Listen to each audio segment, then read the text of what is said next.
Digital Foundry is sponsored by MSI's new range of next-generation QD OLED gaming monitors with 27 and 32-inch 16:9 displays alongside 49 and 34-inch ultra-wides. These high refresh rate screens feature a graphene film with a custom heatsink, gaming intelligence AI features and MSI Care 2.0 OLED burn-in protection. Check out the video description to learn more about MSI's excellent range of OLED gaming panels. Well, here it is then, the new Asus ROG Ally X. Sorry, ROG Ally apparently. It's not a sequel to the original Ally, but more of a refresh, and I think that's kind of okay. And if you looked at my recent video on the jumbo handhelds, you would have seen that in terms of pure performance, the Ally still holds its own, right? It's rare to see any portable system on the market better it. They perform much the same in our benchmarks, and let's be clear here that Ally X has the same Z1 Extreme silicon as the basic Ally. However, the new model can have a performance advantage and sometimes it can be highly significant. Let's drill down into the specifics of the Ally X and how it improves over the standard model. At the architectural level, I've already said that, yeah, it's got the same Z1 Extreme silicon. However, there's a memory upgrade, both in terms of the amount of memory, 24 gigs versus 16 gigs, and the speed of the memory. Ally X has 7500 megatransfers per second memory, up against the 6400 in the original model. APUs thrive on memory bandwidth, and the more you have, the better the performance. And here's the proof. Going back to the Steam Deck OLED versus Steam Deck LCD, I saw anything like a 2% to a 9% improvement in game performance. So right now in this preview period, Asus isn't allowing overt benchmarks prior to the launch. But similar to Linus Sebastian's observations in his Ally X preview video, I quote-unquote predict that you'll see a similar uplift to performance from the faster memory in the new ROG product, as we saw with Steam Deck OLED versus Steam Deck LCD. There are also scenarios where having more memory offers up a gigantic improvement. Again, I can't talk benchmarks or FPS numbers at this time, but a bit later on I'll try to come up with a visual way of presenting this advantage that, to put it frankly, shows a night and day improvement between Ally and Ally X. But there are further improvements based on feedback from Ally users, and I'd say that barring the inclusion of an OLED display or a massive 8.9-inch screen like Lenovo Legion Go, these changes put the Ally X up there with the best of the handhelds that were available. First up, let's talk battery life. For me, this is by far and away the weakest component of the original Ally. So there, you've got a 40 watt-hour battery, same as the original Steam Deck LCD. Thing is, to get the most out of the Z1 Extreme, 25 watt consumption on the APU is the sweet spot. Add on other system components and you're looking at power consumption well north of 40 watts. Well, 40 watt hours, 40 watt consumption, 1 hour of battery life.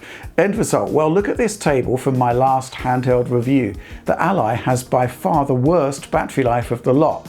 Even with a 30 FPS frame rate cap in place, meaning we're not running the system flat out, the Ally had less than an hour of battery life in this test from A Plague Tale Requiem.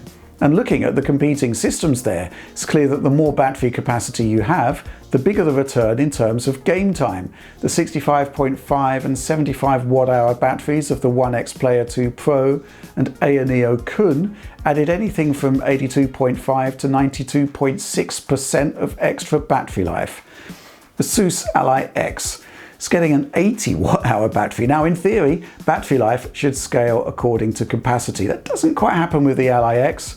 I can imagine the faster memory has higher power draw for starters, but even so, without going into the specifics in this preview time, I can confidently say that the Ally X's gigantic best-in-class battery is bringing Asus into line with some of the best results here at the 25 watt APU sweet spot.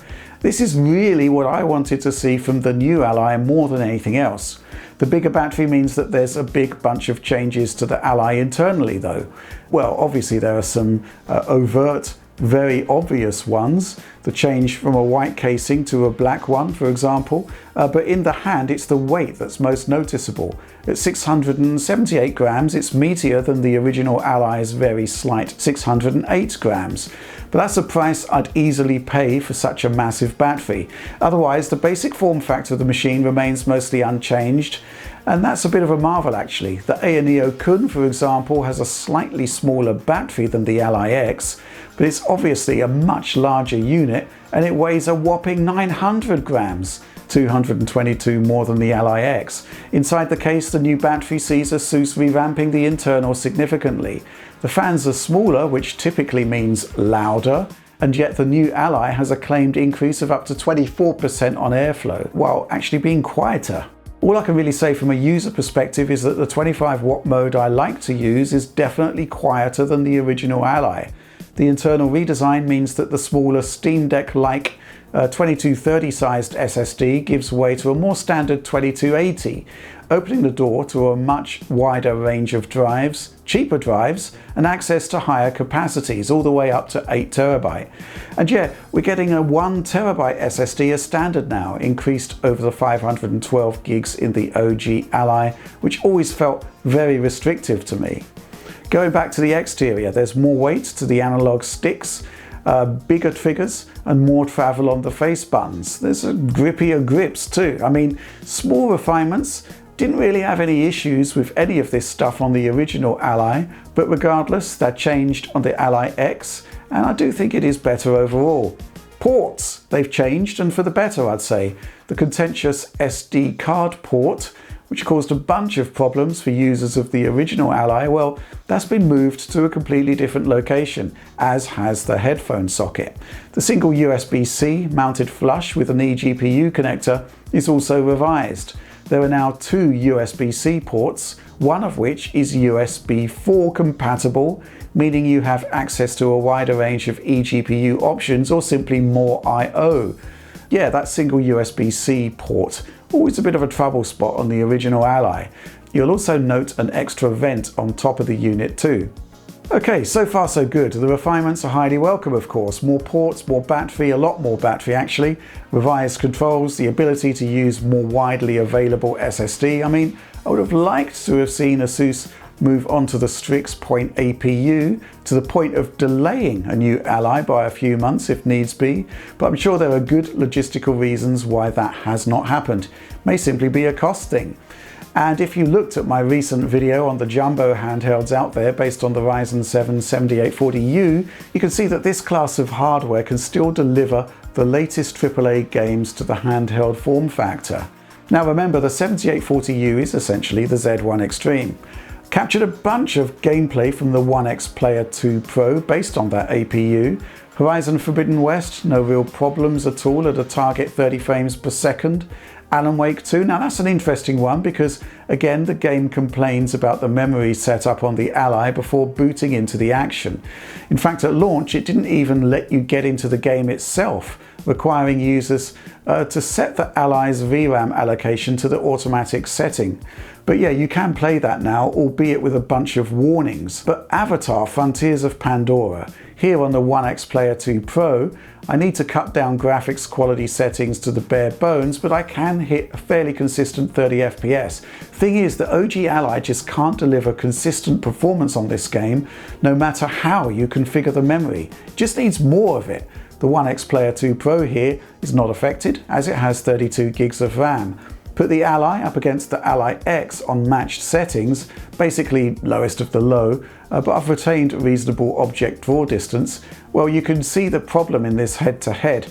So as I said, in this preview phase, Asus isn't allowing FPS metrics to be displayed in the video. Bit of a bummer to be honest, but I've improvised. The frame time graph takes center stage here, and while I can't show you any numbers, that's okay because really the graph line here is just about showing consistency. You'd expect just small variations from frame to frame, running with VSync off here, indicating good frame health. And to be fair, that's exactly what's happening on the right, the captured feed from the Ally X. On the left, the ROG Ally is suffering from horrendous stutter. And this time, unlike Alan Wake 2, reconfiguring VRAM allocation doesn't help. In this test, I'm rerunning the same sections of gameplay, but this time with the ROG Ally set to 8 gigs of VRAM, same as the Ally X.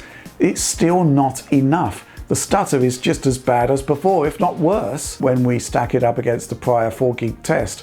And yeah, I also tried the 6 GB and auto options as well.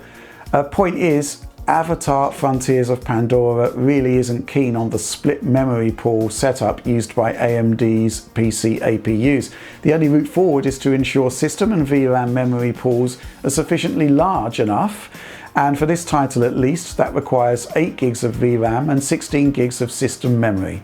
So nuclear option, bearing in mind that PS5 and Series X work just fine with 16 gigs of total system memory. Less than that, factoring in the console's reserve memory. But it is what it is, and while I guess most games will run fine on the original Ally for some time yet, I wouldn't be surprised to see more and more outliers like Avatar, where you really need the extra memory. Whether it's 24 gigs in the Ally X, 32 gigs on other handhelds, more games displaying this issue. I think it's going to happen sooner or later. So that's the score with the Asus ROG Ally X based on my hands-on time so far. I like it.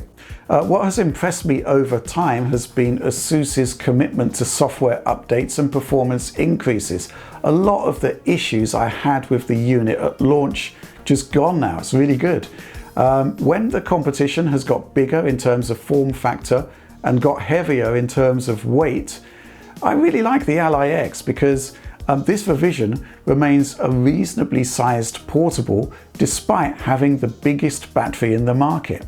And of course, while I think we would have all loved a VRR OLED display for this one, the screen on the Ally X may be unchanged from the original, but it's still the only VRR display on a PC handheld, and that's invaluable. It means you don't need to target even dividers of the screen refresh for consistent gameplay. So I'm not sure what else we're going to be able to add to this when it comes to the review. I mean, we are looking at engineering sample units here, even though they were delivered in sealed retail packaging. It's a bit of a shame that the price has been bumped to $799, mind you, and that's a fat pile of cash, bearing in mind how much ROG Ally discounting we've seen over the past year. But with that being said, we're still looking at a price point that's significantly cheaper than the premium handhelds out there with 32 gigs of memory. Don't think we've seen the ultimate Windows portable just yet, but the Asus ROG Ally X, ROG Ally X, definitely takes us one step closer to that ideal. And with that said, we've reached the end of the video. Like, subscribe, share, ring bells for notifications, etc, etc. But yeah, the DF supporter program, do consider joining us for early access to a bunch of content, updates from the team every week, DF Direct weekly privileges, bonus material, and much, much more. But that's all from me on this one. Thanks for watching and supporting Digital Foundry.